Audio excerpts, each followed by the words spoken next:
Nasa libro yan, hindi nyo nababasa yan. Nasa ano yan, history. Sira-sira to dati. Ito hanggang lang dyan, no? Ay, hanggang dito na lang to. Ang tawag pala dati dito is lalawigan ng Tondo. So kung makikita nyo dito, ayan, napakataas na ito guys.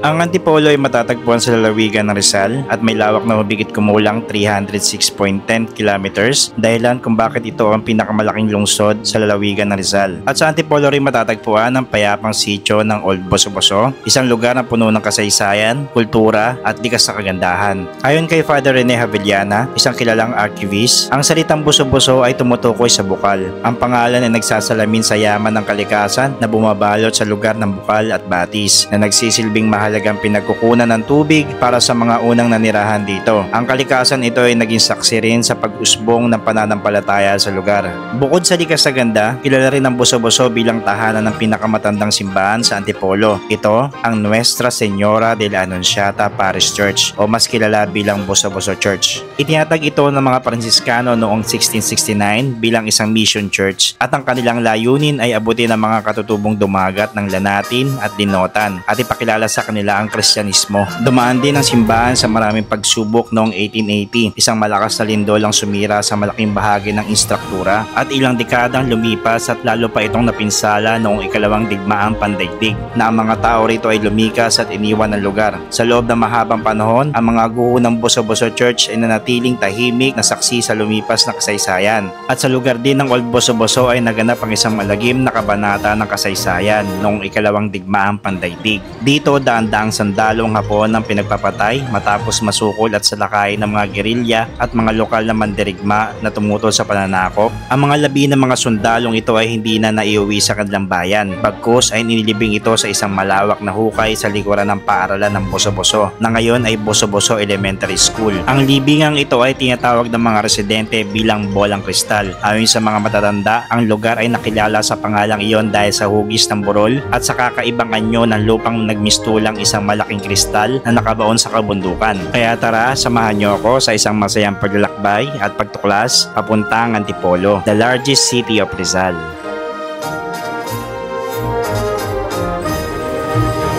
Good afternoon guys at welcome back pong muli sa ating panibagong adventure.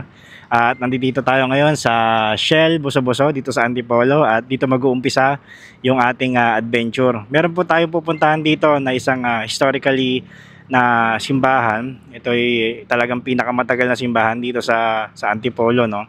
Panahon ng Kastila, nandito na to. So malapit lang po siya dito sa Shell Boso-Boso. Ang sabi dito ni Google Map is 13 minutes. Yung pupuntahan natin guys, itong Nuestra Señora de la Anunciata Parish Church. So ito yung pinakalumang-lumang simbahan dito sa Antipolo. So maraming kwento to itong simbahan na to. Tara, samahan nyo ako at tuklasin natin kung ano ba meron sa church na to. Puntahan natin, pasadahan natin, no? Dahil malapit lang siya dito. So tara, samahan nyo ako. So guys, bali ang magiging ruta natin is itong pa-resort. Ito yung resort ng Boso-Boso Resort. As ito yung Shell. Yan, sa kanan natin. Dito yung magiging way natin. Yan.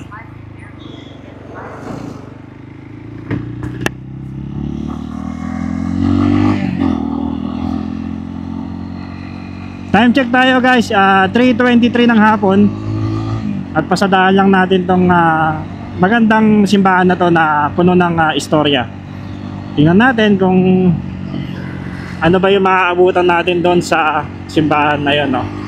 Marami ako naririnig tungkol dito sa simbahan na to. At maraming kwento-kwento na marami raw Hapon na namatay dito sa simbahan na to. So na-curious lang ako, no? Na-excite nga ako actually na puntahan siya tong simbahan na to. Dito siya sa Old Boso-Boso, yung pagpasok ng Old Boso-Boso. Doon pala siya banda. Ngayon natin, sana guys hindi maputik yung pupuntahan natin. Yari na naman tayo dito pag puputik. Pero kasama pa rin natin yung motor natin.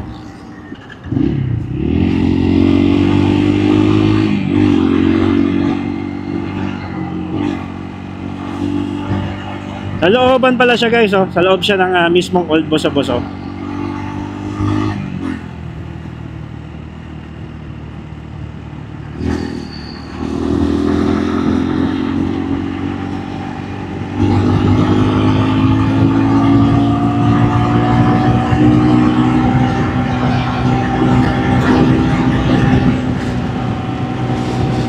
Sakto-sakto, walang init ngayon, no?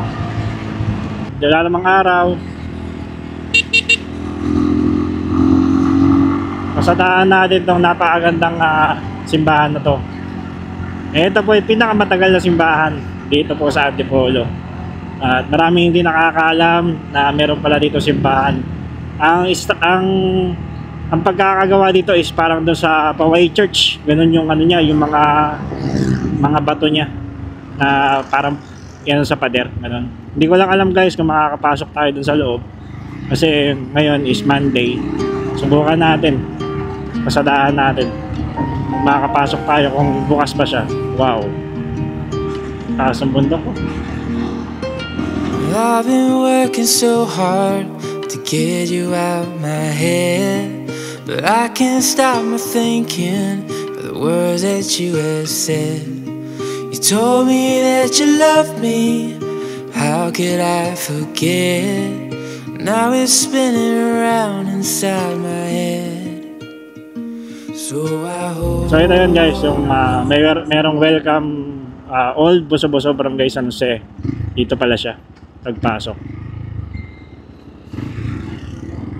So 5 minutes na lang. Ingat lang tayo dito kasi ito marami tumatawid dito. Alam ko kasi maraming resort dito sa loob na to eh.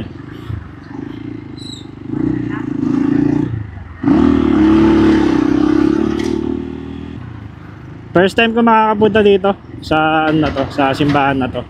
Wala akong idea kung ano yung makikita natin. Kasi ang nakikita ko lang naman doon sa may ano eh, ang mga larawan niya doon sa social media. Na natin to. Yeah. 4 minutes. Doon na tayo. Dami palang ginagawa dito na ano? Na kalsada. Ito katulad nyo no.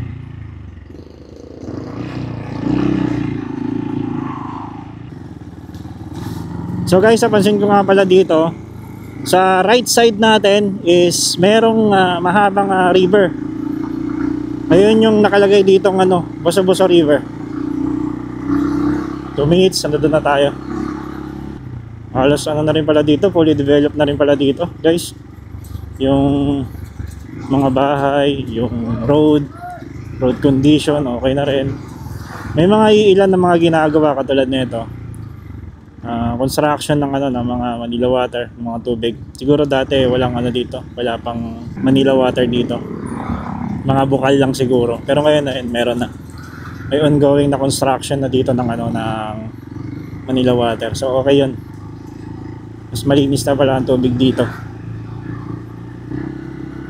Nagpuputik lang siya gawa ng mga ginagawang daanan. Dito sa kaliwa natin guys, makita niyo, taas ang bundok na 'yan, no.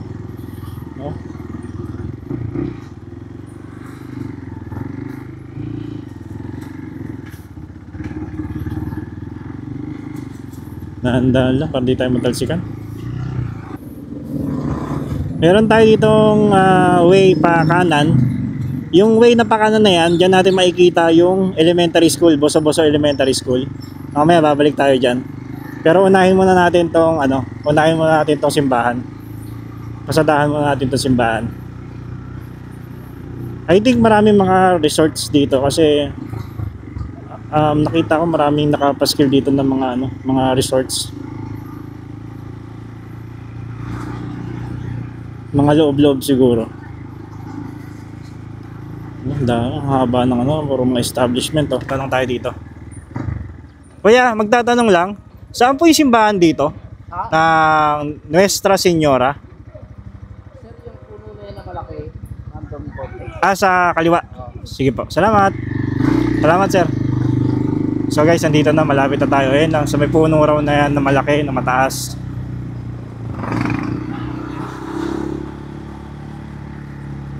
Di pala kayo magugutom dito pag pumunta kayo. Ang daming prutas, iba-iba. Yan, explore lang natin yung lugar. Oops. Palengke. Ang haba ng palengke na dinaanan natin. Ay, ito na. Ayun, Nuestra Señora de Anunciata. Wow. Ayan na nga siya guys. Old na pala talaga to. Ikutin muna natin, no? Ikutin muna natin. Wow, nakakakilabot yung ano, yung gilid nung simbahan, no? Kung makikita ninyo, yung mga bato is tinubuan na ng halaman. Nay, magtatanong lang. Open po ba yung ano, simbahan? Open yung simbahan ngayon? Sa kabilang gilid. Ang tagal na pala siguro nito, Nay, no? Okay, World War II. World War II pa? Nasaan ito yung landmark ng ano? Puso-puso, pre-Spanish. Pre-Spanish. Oo. Ano, 1944 lang na yung tirahan, no? Tagal na pala, no? Kaya mapapansin mo na yung ano, yung gilid, puro halaman na yung ano, no? Saan kayo galing? Diyan po sa ano, sa Pinugay lang ako, pero ngayon lang ako nakapunta dito. Spanish pa pala tayo, no? Oo, dinadayo yun ng mga artista, lagi may shooting dyan. Oo, galing park, galing to, galing to. Sige, Nay, ano ko lang hanggang doon. Ikutin ko hanggang saan. Salamat, Nay, ha? So guys, yun, panahon pa rin ng Espanyol tong ano na to, tong simbahan na to. So hindi rin nakakapagtaka kasi tignan mo naman yung ano, yung tsura, oh. Sa laking puno na to sa tabi ng ano. Ito. Baybayin lang natin to hanggang saan.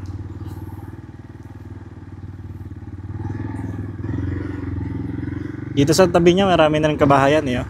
Ay kita. Hanggang dito lang, yung pinakalikod. Ito.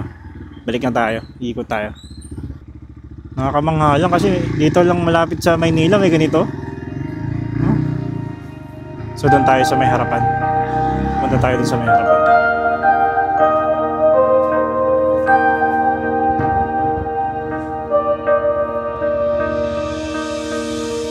Never thought that the world could be turned upside down in a simple game of hide and seek. But that night in the rain, the music just stopped, and I think that's when you saved me. I pray that one by one we'll make promises to keep, standing underneath the shade tree. Darling, I love you. And if by chance you prayed for me, one by one, let's be.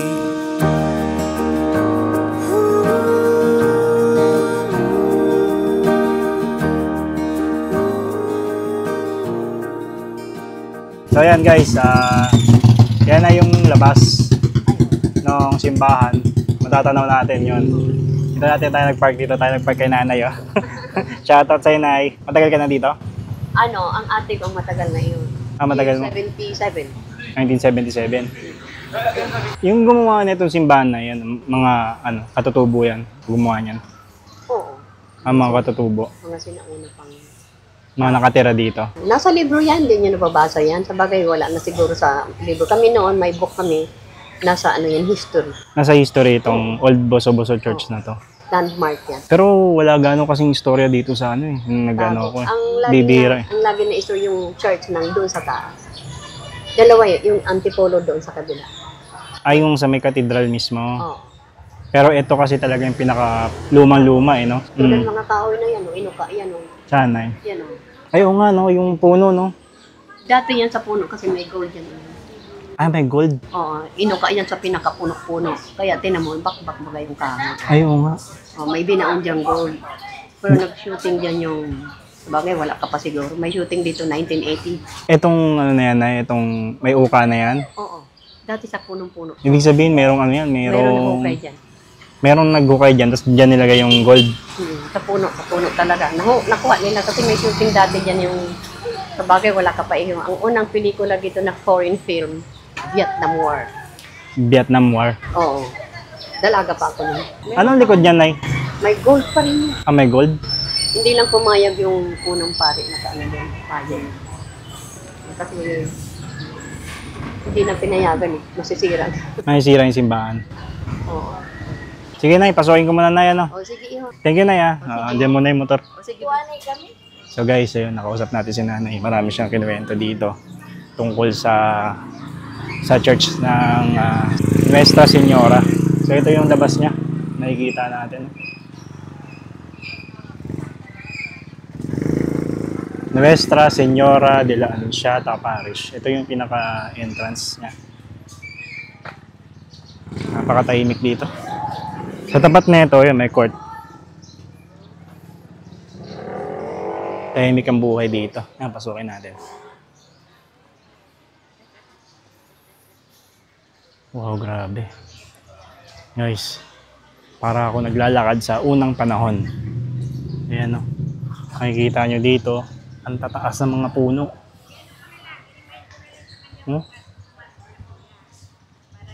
Itong puno na to sa kanan natin, ang taas oh. Ibot ko pa kayo dito. Parang tapos na ata yung misa eh. Nay! Morning! Kamusta? Yung ano, si ano pa? Kahapon? Magandang babae.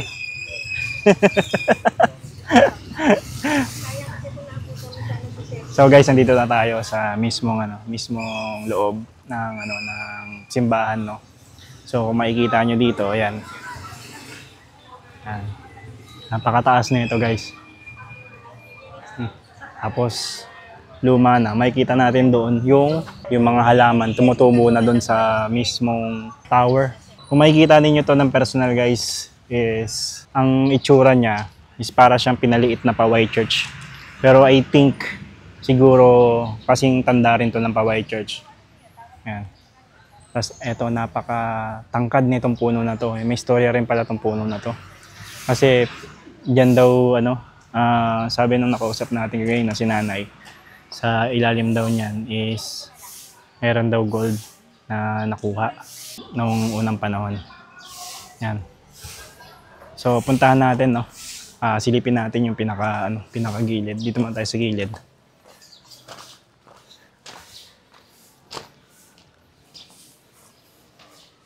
Dito sa gilid makikita natin parokya ng Nuestra Señora de la Anunciata.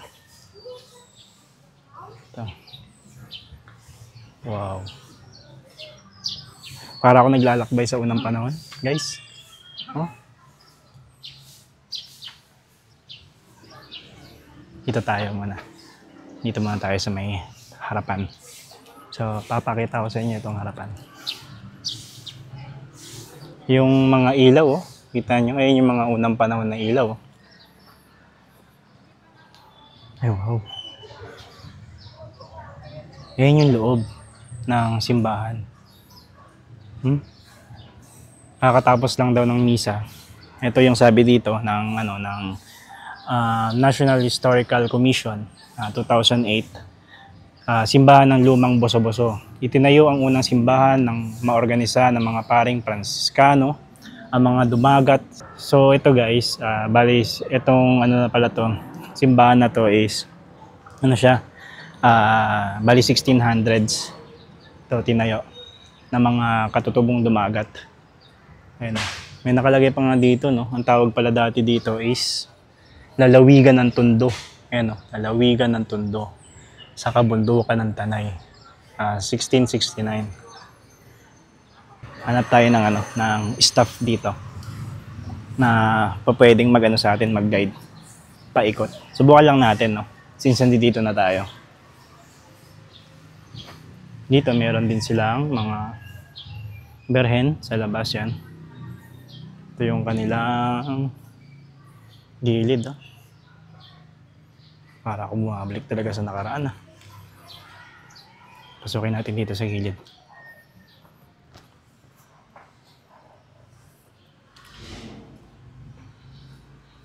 Walang tao. Ay! Nay! Sorry po. Nay, pwede ba pumunta doon sa may gilid? Or dito, sa may gilid? Pwede naman. May daan po ba dito, Nay? May daanan dito. Paikot. Wala po ang anong dyan. Dyan lang sa... Pero pwede ako pumunta dun sa may gilid na para may ipakita ko lang. Pwede. Sige. So guys, ito na yung loob ng simbahan. Hindi tayo pwede pumasok basta-basta yan. Papakita ko na lang sa inyo, no? Ang itsura pala, Nay, no? Ang itsura niya, ito, yung talagang dati pa to, no? Hindi po, sira-sira po ito dati. Sira-sira to dati. Oo, kasi ang ano lang dito, hanggang lang dyan, no? Ay, hanggang dito na lang to, dati. Oo, ganyan lang. Tapos, Kasi wala na lahat, bubong, wala. Nung ginawa po ito, kubo. ay, kubo lang. Oo, wala, maliit lang eh. Pero, ito talaga yung pinakamatandang simbahan dito sa Antipolo. Ibig sabihin to na, itong matataas na to. Mga bago na. Ano lang ito, yung mga adobe binalik po sa dati kasi sira-sira po ito. Ganun pa rin yung itsura.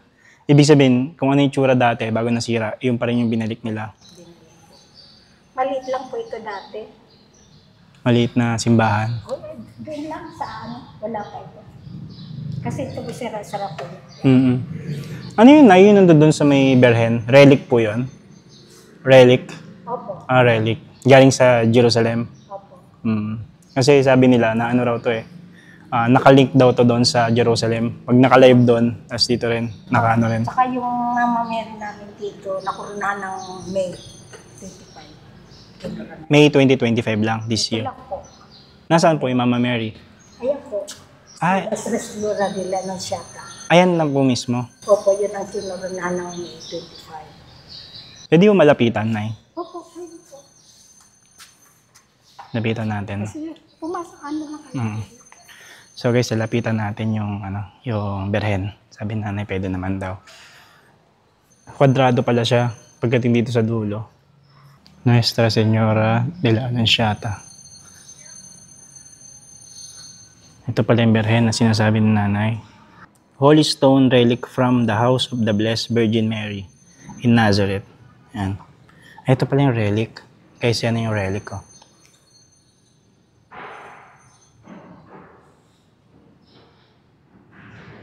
So ito yung pinakaloob na itong simbahan.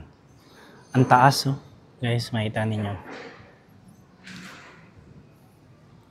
Ang taas ng ng ceiling.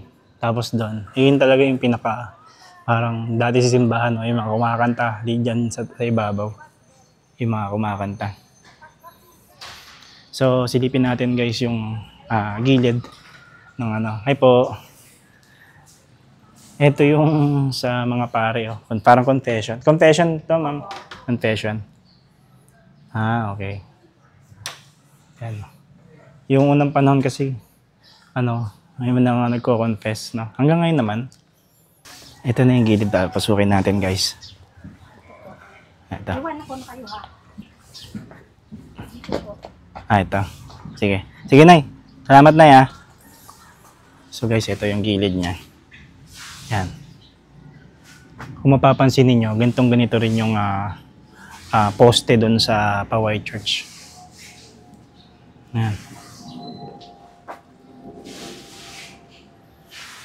Kinakain na siya ng lumot sa sobrang tagal.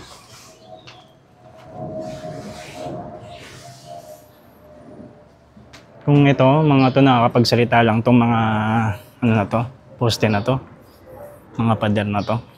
Ay, grabe. Maraming kikuwento to. Hanggang dito pala siya guys, sa may gilid. Yan. Ito na yung pinakaharapan ng simbahan, kanina. Tapos sa likod niya, yun, may mga bahay na. Mga camera rin pala, mga CCTV rin pala dito, no? So, historical pala nito talaga.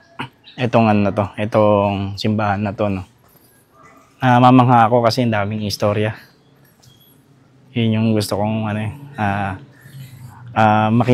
marinig sa mga napupuntahan ko. Masarap lang sa feeling nun eh. Kasi yun nga, kinakwentuhan ka ng mga matatanda, di ba? Parang namamangha ka. Ganun. So maliit lang, hanggang doon lang pala. Hindi naman siya malawak. Dito mas malawak pa nga itong labas eh.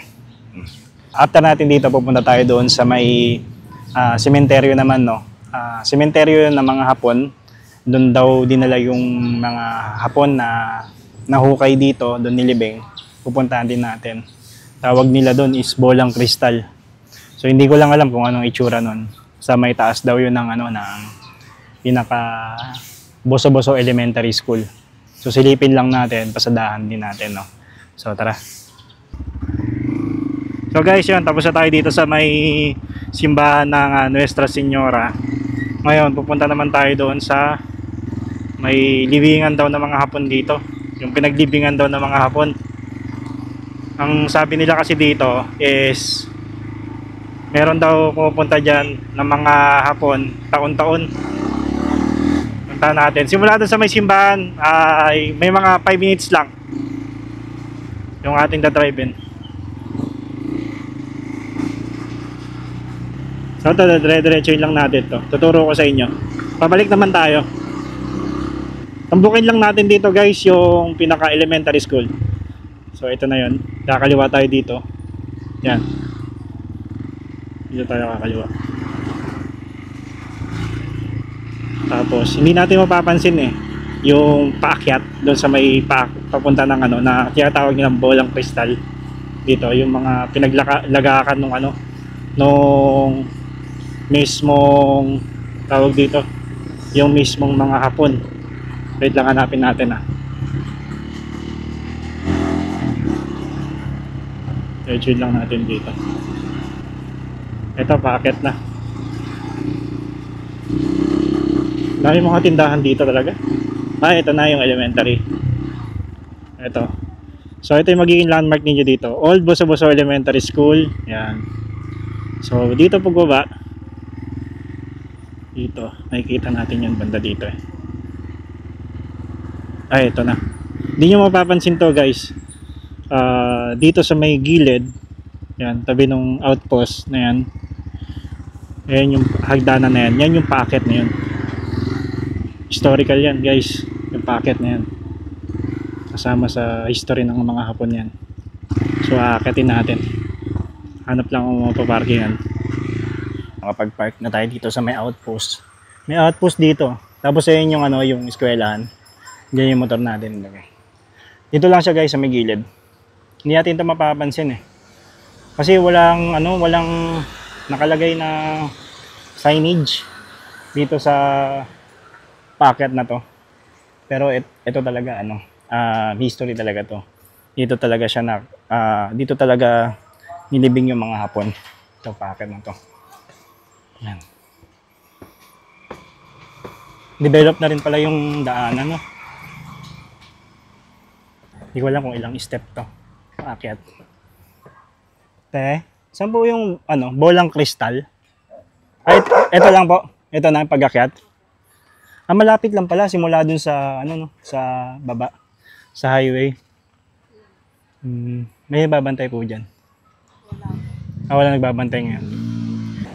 So ito, malapit na tayo dito guys.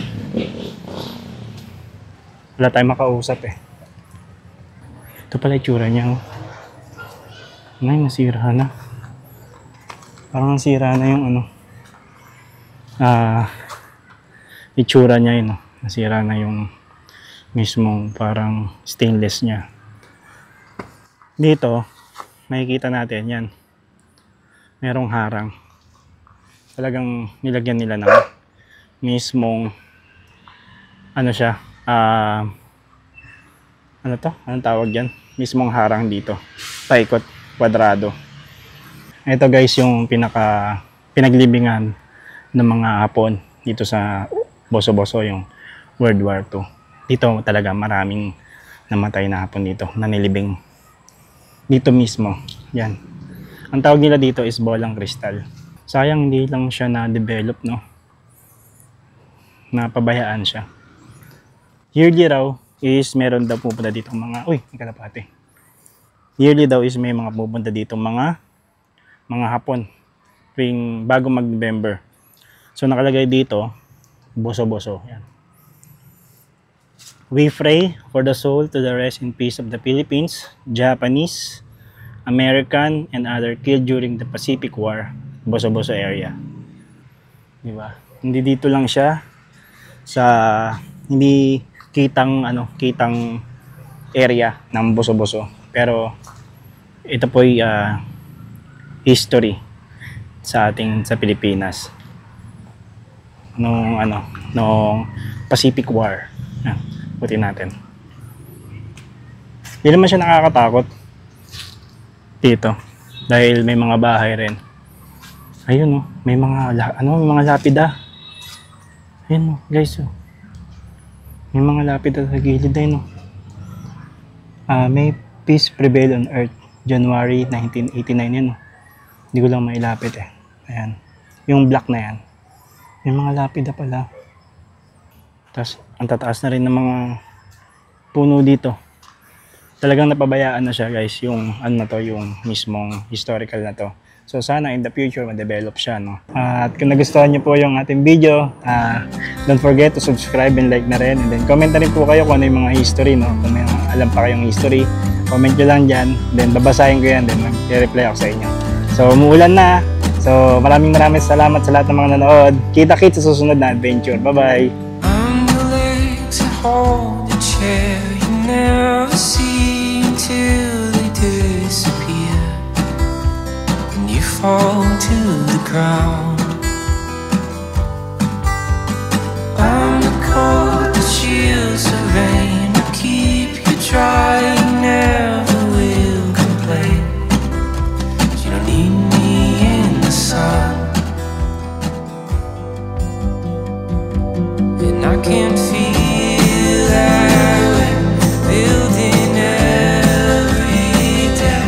But I will stay